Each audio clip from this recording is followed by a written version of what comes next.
Dear students, this is compartment paper of 2015 Delhi reason.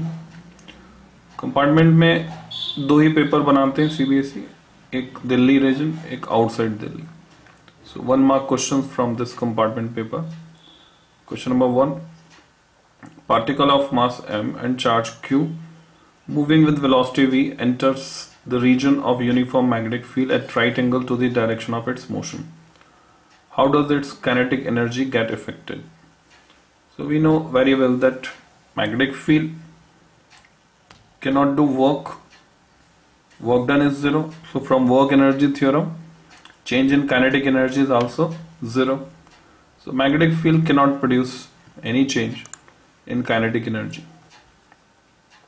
Question number 2, figure shows a current carrying solenoid moving towards a conducting loop.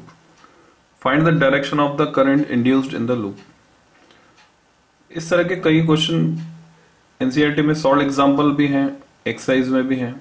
इसमें sense of current, rotation of current को समझना जरूरी होता है। Current किस sense में घूम रही है, जहां से ऑब्जर्वर देख रहा है इस लूप के अपोजिट एंड से, उसके बाद अगर ऑब्जर्वर को यहां मान लें हम, जहां पे एरो लगा हुआ है, तो करंट इस एंड से देखने पर फ्लो होती हुई दिखेगी एंटी क्लॉकवाइज सेंस में, यानी ये नियर बाय एंड बिहेव करेगा नॉर्थ पोल, तो कॉइल का भी नियर बाय एंड बिहेव करेगा नॉर्थ पोल, क्योंकि नॉर्थ को पास ले जाने पर नॉर्थ बनेगा लेंज लॉ के अकॉर्डिंग। पर ऑब्जर्वर कॉइल के लूप के अपोजिट एंड पर है, दूसरे एंड पर है, तो इधर वाला एंड नॉर्थ बनेगा तो दूसरा वाला एंड साउथ बनेगा। तो ऑब्जर्वर को जो नजर आएगा वो नजर आएगा साउथ पोल, यानी करंट फ्लो होगी clockwise. So direction of induce current will be clockwise. तो ऑप्शनल आंसर ये भी हो सकता है कि अगर डायग्राम बनाकर दिखा दें हम तो भी नंबर मिल जाएंगे। Question number 3, when an object is placed between f and 2f of a concave mirror, would the image form be real और वर्चुअल एंड डिमिनिश्ड और मैग्नीफाइड? हम इसको ऐसा कह सकते हैं कि प्रैक्टिकल बेस्ड क्वेश्चन है। अगर ऑप्टिकल बेंच का प्रैक्टिकल किया है तो बच्चे को वैसे ही पता होता है कि इमेज कैसी बनेगी, अदरवाइज वो मिरर फॉर्मूला यूज करके इसका सॉल्यूशन निकाल सकता है। तो correct answer is real and magnified. तो जब ऑब्जेक्ट पोल पर होता है तो इमेज भी पोल पर होती है। जैसे जैसे ऑब्जेक्ट को हम पोल से फोकस की तरफ ले जाते हैं, इमेज अपोजिट एंड पर इन्फिनिटी पर चले जाती है, यानी पोल से इन्फिनिटी चले जाती है। जब हम f से 2f आ रहे होते हैं तो इमेज प्लस इन्फिनिटी से माइनस इन्फिनिटी चले जाती है, और माइनस इन्फिनिटी से लौट कर वो 2f पर पहुंचती है। जब ऑब्जेक्ट 2f पर होता है, इमेज भी 2f पर और सेम साइज की होती है। तो इसके अकॉर्डिंग हम पता लगा सकते हैं। और मैग्निफिकेशन का फॉर्मूला लगाकर m इक्वल टू -v/u हम ये पता लगा सकते हैं कि v बड़ा होगा या u बड़ा होगा, उसके हिसाब से मैग्नीफाइड होगी इमेज या डिमिनिश्ड होगी। अगर v बड़ा है u से तो मैग्नीफाइड होगी, अगर v छोटा है u से तो डिमिनिश्ड होगी। Question number 4, draw a plot showing the variation of de Broglie wavelength of electron as a function of its kinetic energy.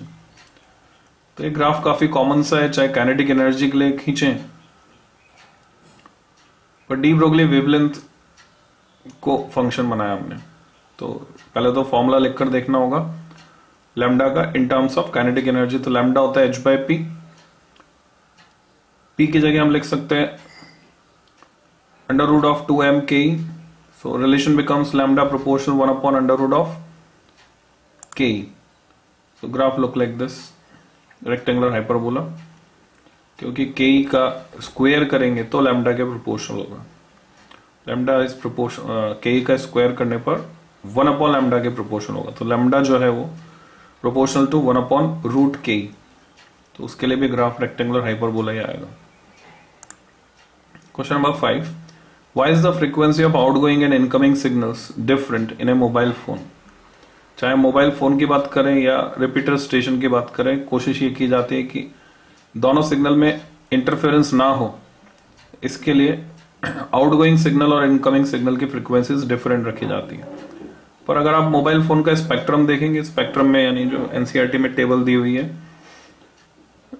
जिसमें डिफरेंट ये जो ITO है, यानी international telephone ITU, international telephone unit, sorry